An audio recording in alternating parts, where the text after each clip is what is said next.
కడప జిల్లాలో వైఎస్ కుటుంబం 50 ఏళ్ల అరాచకాలు హింసకి తెరపడిందని ఎమ్మెల్యే ఎరపతినేని శ్రీనివాసరావు అన్నారు. 50 ఏళ్లుగా ప్రజాస్వామ్యానికి పాతరేసి ఎవరిని ఓటేనేయకుండా రిగ్గింగ్ చేసి గెలిచారని మండిపడ్డారు. తమది గొప్ప కుటుంబమని చెప్పుకునే వైఎస్ కుటుంబం పులివెందులలో డిపాజిట్ కూడా తెచ్చుకోలేకపోయిందని ఎద్దేవా చేశారు. జగన్ ఏడుపులో పెడబొబ్బలు పెట్టి చంద్రబాబుపై అవాకులు చవాకులు పేలుతున్నారని ఎరపతినేని ఆగ్రహం వ్యక్తం చేశారు. జగన్ రెడ్డికే 2024 చివరి ఎన్నికలని తేల్చి పారేశారు.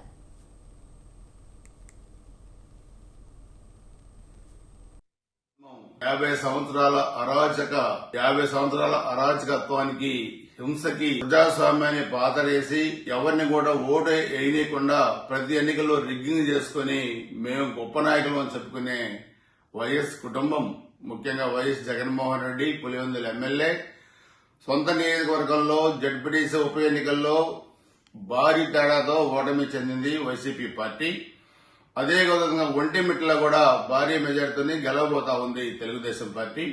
ఈ రెండు చోట్ల భారీ విజయాన్ని తెలుగుదేశం పార్టీకి ప్రజలు ఇచ్చారంటే 50 సంవత్సరాల్లో మీరు ప్రజలను ఓటింగ్ రాకుండా ఎంత హింస పెట్టారో, ఎన్ని ఇబ్బందులు పెట్టారో, ఎన్ని అరాచకాలు చేశారో, ఎన్ని అకృత్యాలు చేశారో, ఎన్ని దాడులు చేశారో, ఎన్ని హత్యలు చేశారో, ఎన్ని మానభంగాలు చేశారో, ఎన్ని ఆస్తులు ధ్వంసం చేశారో, ప్రజాస్వామ్యానికి పాతరేశారో ఈ రోజు మనకు అర్థమవుతా ఉంది.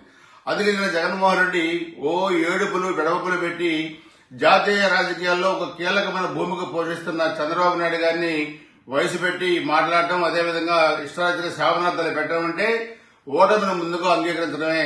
మిస్టర్ జగన్మోహన్ రెడ్డి, మీ శాపనార్థాలు నిన్ననే ఆంధ్రప్రదేశ్ ప్రజానీకం మొత్తం దేశం మొత్తం కూడా అర్థం చేసుకుంది.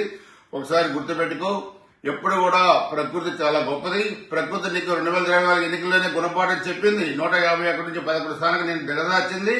ఈ ఉప ఎన్నికలు జడ్పీటీసీ ఉప ఎన్నికలు ప్రజాస్వామ్యానికి ఈ రోజు నిలువుట అర్థం.